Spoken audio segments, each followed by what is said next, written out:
From the i-HLS studios in Tel Aviv, this is Homeland Security Weekly Report. Hello and welcome to the weekly edition of the Homeland Security Video Report. I'm Tony Christopher. Turkey and ISIS, more than meets the eye.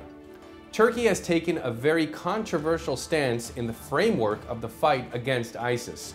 The Turkish government is more concerned with its Kurdish opposition than in fighting the war against the Islamic State, U.S. National Intelligence Chief James Clapper said recently. "I think Turkey has other priorities and other interests," Clapper told the Senate Armed Services Committee. According to a report in Newsweek, when asked whether Ankara was expected to take a more active role against ISIS, the extremist group also known as ISIL, Clapper said Turkey was more concerned with its Kurdish opposition and the economy than fighting ISIS. Turkey, an important NATO member, recently signed an agreement with the United States to train and arm moderate rebel forces in Syria. Nevertheless, Ankara has been facing international criticism for turning a blind eye to ISIS. Turkey had been accused of letting militants use its territory to get militants into Syria and smuggle goods and oil out. U.S. Navy is testing exoskeletons.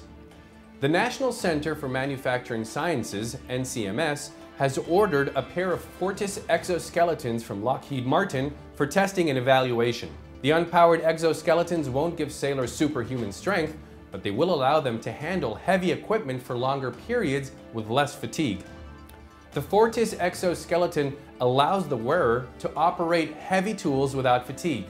The Fortis exoskeleton adjusts to different body types. It should be noted that unlike other types of exoskeletons, the Fortis exoskeleton is unpowered.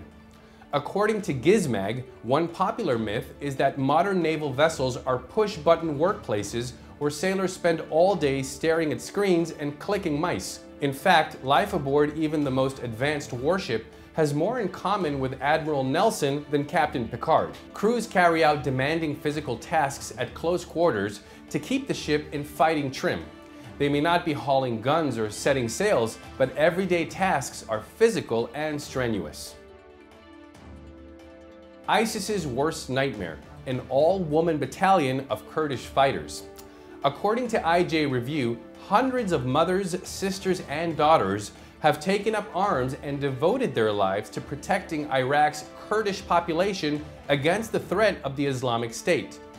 Known as the Women Peshmerga of the 2nd Battalion, the group is made up of 550 female fighters, whose commander is Colonel Nahida Ahmad Rashid. The soldiers have not yet faced the Islamic State since the terrorists seized control of towns in Kurdish regions, but the group has carried out in-depth exercises in scorching heat of Sulaymaniyah to prepare themselves for battle. An activist in the Kurdish Women's movement told the New York Times that ISIL fears these women because they will not go to heaven if they get killed by a woman. Though Kurdish women have been engaging in armed struggle for decades, this attention was unthinkable until recently. France calls social media to help against terrorism. The French government has asked leading social media and tech firms Google, Facebook, and Twitter to work directly with French law enforcement agencies in respecting investigations. The French also extended their demand of the tech companies to immediately remove terrorist propaganda when authorities alert them to it.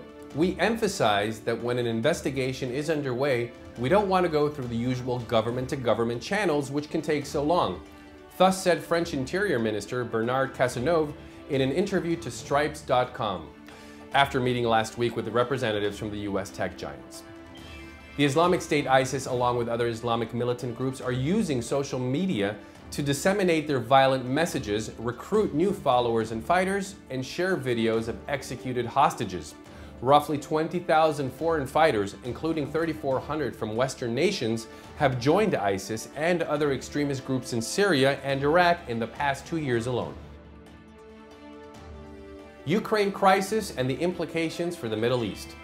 It is still too early to assess the effectiveness of Russia's tactic, particularly in the context of the Ukrainian crisis. The economic sanctions have expanded its competition with the West to other arenas, first and foremost the Middle East. it is stepping up its efforts to rehabilitate its status in the region, eroded in recent years because of the political turmoil in the Arab world, in order to press the West to ease its pressure over Russian policy in Ukraine. As part of these efforts, Russia has established a variety of collaborations with countries in the region, including in weapons sales. It has continued its support for the Assad regime and has also avoided active participation in the US-led coalition against the Islamic State. As Russia's policy in the Middle East in recent years has shown, its ambition to increase its influence and strengthen its ties with countries in the region will continue to serve as a counterweight to the tension with the West resulting from the ongoing crisis in Ukraine. And that's it for this week. Thank you for watching this edition of the Weekly Video Report. See you at the same time, same place next week, and for further information, click the link below.